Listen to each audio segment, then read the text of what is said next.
तो अगली टॉपिक में हम पढ़ेंगे द्विघात बहुपद ज्ञात करना जब शून्यकों का योग व गुणनफल दिया हो। तो हमने इससे पहले हमने ये पढ़ लिया कि द्विघात बहुपद के शून्य कैसे निकालते हैं हम लोग,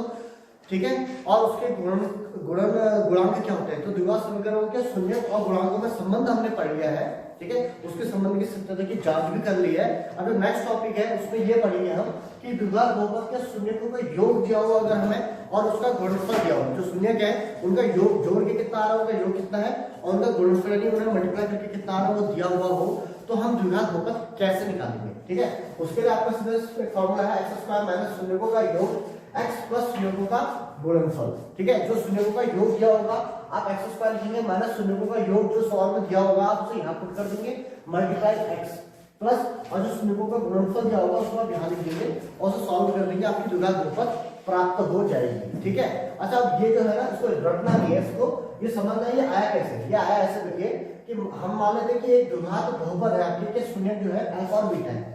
क्योंकि शून्य का मतलब क्या है x की वो वैल्यू जिसको मैं उस बहुपद में रखूंगा और मुझे शून्य प्राप्त हो जाएगा, ठीक है। तो x के वो मान आपके क्या होते हैं, द्विघात बहुपद के क्या होते हैं, द्विघात बहुपद के क्या होते हैं, शून्य होते हैं, ठीक है। तो हमने क्या किया यहाँ पे अल्फा तो हम क्या कहेंगे x इक्वल टू अल्फा, यानी कि शून्य क्या है तो x इक्वल टू अल्फा और x इक्वल टू बीटा, ये दोनों x की वैल्यूज है, ठीक है। तो अब हमने क्या किया, हमने क्या किया कि अल्फा था इधर लिखा हुआ था, हम इसको यहाँ लेंगे तो जैसे इधर आएगा तो ये x माइनस अल्फा और ये बीटा को इधर लाएंगे तो x माइनस बीटा, ये दोनों इस द्विघात बहुपद के क्या हो गए आपके गुणनखंड,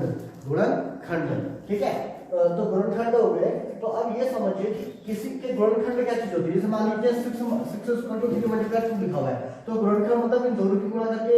6 आ गया, तो ये तो बात है। तो द्विघात बहुपद के गुणनखंड है यानी कि द्विघात बहुपद बराबर इन दोनों की गुणा करके द्विघात बहुपद प्राप्त हो जाएगी, क्योंकि ये दोनों द्विघात बहुपद के गुणनखंड है तो इनको गुणा करके द्विघात बहुपद प्राप्त हो जाएगी। जैसे 2 और 3 6 के गुणनखंड है तो 2 और 2 की गुणा करके आपको 6 प्राप्त हो जाता है। वैसे ही अब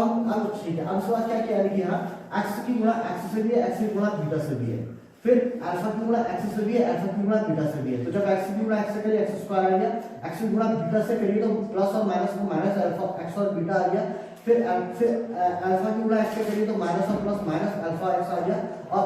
अल्फा की गुणा बीटा से करिए तो माइनस मल्टीप्लाई माइनस प्लस और अल्फा और बीटा। इसके बाद हमने क्या किया, x² आपने ऐसे लिखा, अल्फा बीटा ऐसे लिखा आपने, इन दोनों आप देखेंगे तो इन दोनों आपने क्या किया है कि यहाँ पे माइनस और यहाँ पे माइनस, आपने माइनस कॉमन लिया। और मैंने आपको बताया था जब भी आप माइनस कॉमन लेते हैं तो चिन्ह क्या होते हैं आपके अंदर चेंज हो जाते हैं। तो माइनस का बीटा था प्लस का हो गया, माइनस का अल्फा था प्लस का अल्फा हो गया, और ये x का वो यहाँ बाहर लिख दिया हमने, यहाँ ना लिख के हमने यहाँ लिख दिया, बाहर कॉमन ले लिया है। तो देखिए तो अब क्या हुआ है यहाँ पे, तो ये चीज क्या है x² माइनस माइनस शून्यकों का योग, तो ये शून्यकों का योग अल्फा बीटा प्लस बीटा शून्यकों का योग ही है, फिर मल्टीप्लाई x है, तो ये मल्टीप्लाई x है, फिर प्लस आया आपका और शून्यकों का गुणनफल, तो ये शून्यकों का क्या है आपके यहाँ पे गुणनफल यानी अल्फा गुणा बीटा शून्यकों का गुणनफल, ठीक है। तो ये चीज रटन ही नहीं है, मतलब ये आपने समझ ली है ऐसे करके ये आई हुई है। x² minus alpha plus beta, तो अल्फा प्लस बीटा जो है वो आपका हो गया √2, तो यहाँ का आपका √2 और ये हो गया आपका x और ये हो गया आपका प्लस अल्फा बीटा हो गया आपका 1/3। इसके बाद क्या करते हैं, √3 है, 3 है नीचे तो 3 से यहाँ लिख के इसे यहाँ मल्टीप्लाई कर दी जाएगी 3√2x प्लस 1, ठीक है। अब इस 1/3 को यहाँ पे बाहर ले लिया आपने और 3x² माइनस 3